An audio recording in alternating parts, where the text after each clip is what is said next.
Assalamualaikum warahmatullahi wabarakatuh. Kami dari kelompok 11 akan memaparkan materi kami, yaitu komunikasi dan struktur pasar dalam mikro Islam. Baik, saya akan membacakan materi pertama, yaitu komunikasi pemasaran. Pengertian komunikasi pemasaran. Komunikasi pemasaran adalah sarana di mana perusahaan berusaha menginformasikan, membujuk, dan mengingatkan konsumen secara langsung maupun tidak langsung tentang produk dan merek yang dijual. Komunikasi adalah sebuah usaha untuk menyampaikan pesan positif atau negatif dengan maksud tertentu yang dilakukan oleh seseorang kepada orang lain melalui media yang digunakan. Sementara itu, pemasaran adalah segala usaha yang dilakukan dalam menyediakan barang untuk pasar, mulai dari merumuskan produk hingga mempromosikan produk tersebut ke masyarakat. Dua hal ini walaupun berbeda akan tetapi sangat berkaitan. Adapun tujuan komunikasi pemasaran diantaranya: 1. Koneksi, yaitu komunikasi pemasaran menghubungkan bisnis dengan pelanggan, baik itu berkomunikasi melalui buletin informasi atau melalui forum media sosial tempat bertukar ide. Sarana komunikasi membuat pemilik bisnis terhubung dengan konsumen. 2. Masukan. Pembisnis dapat meminta umpan balik dari pelanggan melalui alat komunikasi pemasaran seperti survei, kuesioner, dan grup fokus. 3. Edukasi. Alat komunikasi pemasaran dapat membantu mendidik pelanggan tentang produk dan layanan perusahaan. Misalnya, demonstrasi produk berbasis situs web atau video petunjuk adalah bentuk komunikasi pemasaran yang dirancang untuk membiasakan konsumen dengan produk.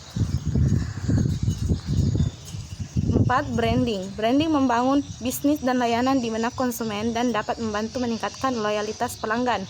Ini paling efektif jika pesan dan citra pencitraan merek tetap konsisten melalui semua materi pemasaran, periklanan, dan promosi perusahaan tersebut. Selanjutnya, layanan. Komunikasi pemasaran yang efektif membantu meningkatkan tingkat layanan pelanggan. Blog interaktif memungkinkan pemilik bisnis menjawab pertanyaan pelanggan, mendistribusikan informasi, dan memberitahu pelanggan tentang kejadian di perusahaan tersebut. Selanjutnya, penjualan. Sasaran akhir komunikasi pemasaran adalah untuk meningkatkan penjualan produk dan layanan perusahaan. Ketika pemilik bisnis tetap berhubungan dengan pelanggan, memperlakukan mereka sebagai aset berharga dan mengundang umpan balik, membangun fondasi untuk hubungan jangka panjang yang menguntungkan. Adapun fungsi komunikasi pemasaran pada bisnis, pertama, membangun kepercayaan merek. Dari perspektif konsumen, lebih mudah mempercayai merek yang berbicara kepada mereka secara konsisten. Jadi, untuk membangun kepercayaan di antara audiens, ingatlah untuk mengomunikasikan pesan merek yang konsisten di semua platform. 2. Menjangkau audiens yang tepat. Dari majalah hingga baliho, radio hingga media sosial, daftar media yang dapat dijangkau konsumen saat ini sangat luas, dan dengan begitu banyak saluran dan platform yang tersedia. 3. Mencapai ROI positif. Komunikasi pemasaran melibatkan perhatian konsumen dan membujuk mereka untuk berinteraksi dengan Anda. Adapun strategi komunikasi pemasaran untuk memenuhi tujuan bisnis. 1. Dapatkan pemahaman yang lebih baik tentang audiens target Anda. 2. Menciptakan keselarasan antara konten dan saluran Anda. 3. Pastikan Anda untuk terus Saya Nurul Aulia dengan NIM 202020 38622010003 akan melanjutkan pemaparan materi dari kelompok kami. Materi selanjutnya yaitu terminologi pasar. Pasar adalah suatu daerah, tempat, wilayah, atau area tempat bertemunya penjual dan pembeli untuk melakukan transaksi pertukaran barang atau perdagangan dengan alat tukar yang sah. Pengertian pasar menurut para ahli yang pertama yaitu menurut William J. Stanton. Makna dari pasar adalah kumpulan dari masyarakat yang bertujuan untuk mendapatkan rasa puas. Kepuasan itu berasal dari penggunaan uang untuk ditukar dengan barang yang mereka inginkan. Yang kedua, menurut Shimamura, pengertian pasar adalah kelompok masyarakat dengan kebutuhan dan keinginannya untuk memiliki atau membeli barang tertentu. Bukan hanya itu, mereka juga punya kemampuan beli terhadap produk tersebut. Kesempatan tukar-menukar barang dengan alat pembayaran pun ada di dalam pasar. Yang ketiga yaitu menurut Kotler dan Armstrong. Pasar adalah pertemuan antara para pembeli yang potensial dan juga penjual yang menawarkan produk atau jasa. Yang keempat, menurut Henry Ma'aruf, pasar merupakan ruang para penjual dan pembeli bertemu. Di sana ada permintaan dan penawaran antara penjual dan pembeli, dan kemudian juga terjadi transaksi jual dan beli. Struktur pasar. Pengertian struktur pasar.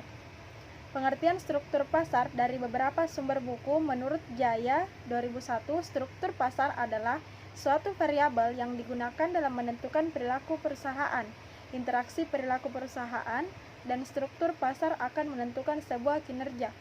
Selanjutnya, kinerja memiliki pengaruh terhadap pembentukan dari suatu struktur.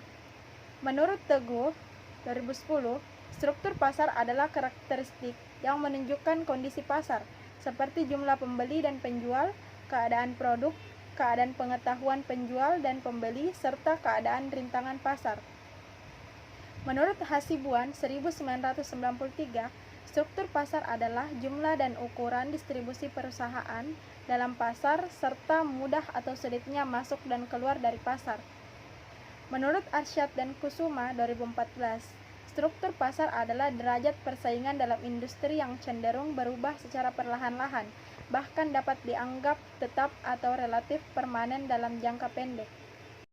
Pasar persaingan sempurna. Pasar persaingan sempurna adalah pasar di mana persaingannya berada di level yang paling besar. Pasar persaingan sempurna ditandai dengan ciri-ciri yaitu terdapat banyak perusahaan di pasar, komoditas yang diperjualbelikan adalah homogen, perusahaan adalah pengambil harga atau price taker, pembeli mempunyai informasi yang sempurna tentang keadaan pasar, dan setiap perusahaan mudah keluar atau masuk industri. Kelebihan dan kekurangan pasar persaingan sempurna. Kelebihan yang pertama yaitu terhindar dari permainan harga pasar, karena baik penjual dan pembeli tidak mampu menentukan harga. Yang kedua, harga barang di pasar akan cenderung stabil tanpa melihat besar kecilnya jumlah barang. Yang ketiga, tidak memerlukan biaya iklan, karena barang yang dihasilkan antar perusahaan bersifat homogen dan sulit dibedakan antara produk yang satu dengan yang lain. Kekurangan yang pertama yaitu keterbatasan dalam memilih produk, mengingat semua produk yang dihasilkan pasar sama atau hanya satu jenis. Hal ini memungkinkan selera dan kebutuhan masyarakat berbeda-beda dengan tingkat pendapatan yang berbeda-beda dalam memilih produk. Yang kedua, keterbatasan laba tidak hanya berdampak pada rendahnya kualitas produk yang dihasilkan karena kurang inovasi. Selain itu, juga kondisi keterbatasan keuntungan ini memaksa perusahaan untuk memberikan upah yang kecil kepada buruh. Yang ketiga yaitu efisiensi yang diterapkan terlalu tinggi sehingga berakibat pada buruknya kondisi sosial. Baiklah, saya atas nama Muhammad Subhan akan melanjutkan materi ketiga yaitu struktur pasar. Pengertian struktur pasar. Berikut definisi dan pengertian struktur pasar dari beberapa sumber buku. Pertama, menurut Jaya 2001, struktur pasar adalah suatu variabel yang digunakan dalam menentukan perilaku perusahaan. Interaksi perilaku perusahaan dan struktur pasar akan menentukan sebuah kinerja. Selanjutnya, kinerja memiliki pengaruh terhadap pembentukan dari suatu struktur. Kedua, menurut Teguh 2010, struktur pasar adalah karakteristik yang menunjukkan kondisi pasar seperti jumlah pembeli dan penjual, keadaan produk, keadaan pengetahuan penjual dan pembeli, serta keadaan rintangan pasar. Ketiga, menurut Hasibuan 1993, struktur pasar adalah jumlah dan ukuran distribusi perusahaan dalam pasar, serta mudah atau sulitnya masuk dan keluar dari pasar. Keempat, menurut Arsyad dan Kusuma 2014, struktur pasar adalah derajat persaingan dalam industri yang cenderung berubah secara perlahan-lahan, bahkan dapat dianggap tetap atau relatif permanen dalam jangka pendek. Selanjutnya, struktur pasar persaingan sempurna. Pasar persaingan sempurna ditandai dengan ciri-ciri sebagai berikut. Pertama, terdapat banyak perusahaan di pasar. Kedua, komoditas yang diperjualbelikan adalah homogen. Ketiga, perusahaan adalah pengambil harga. Keempat, pembeli mempunyai informasi yang sempurna tentang keadaan pasar. Kelima, setiap perusahaan mudah keluar atau masuk industri. Kelebihan dan kekurangan pasar persaingan sempurna. Kelebihannya yaitu terhindar dari permainan harga pasar karena baik penjual dan pembeli tidak mampu menentukan harga. Harga barang di pasar akan cenderung stabil tanpa melihat besar kecilnya jumlah barang dan tidak memerlukan biaya iklan karena barang yang dihasilkan antar perusahaan bersifat homogen dan sulit dibedakan antara produk yang satu dengan yang lainnya. Kemudian kekurangannya yaitu pertama, keterbatasan dalam memilih produk. Mengingat semua produk yang dihasilkan pasar sama atau hanya satu jenis, hal ini memungkinkan selera dan kebutuhan masyarakat berbeda-beda dengan tingkat pendapatan yang berbeda-beda dalam memilih produk. Kedua, keterbatasan laba tidak hanya berdampak pada rendahnya kualitas produk yang dihasilkan karena kurang inovasi. Selain itu juga kondisi keterbatasan keuntungan ini memaksa perusahaan untuk memberikan upah yang kecil kepada buruh. Ketiga, yaitu efisiensi yang diterapkan terlalu tinggi sehingga berakibat pada buruknya kondisi sosial.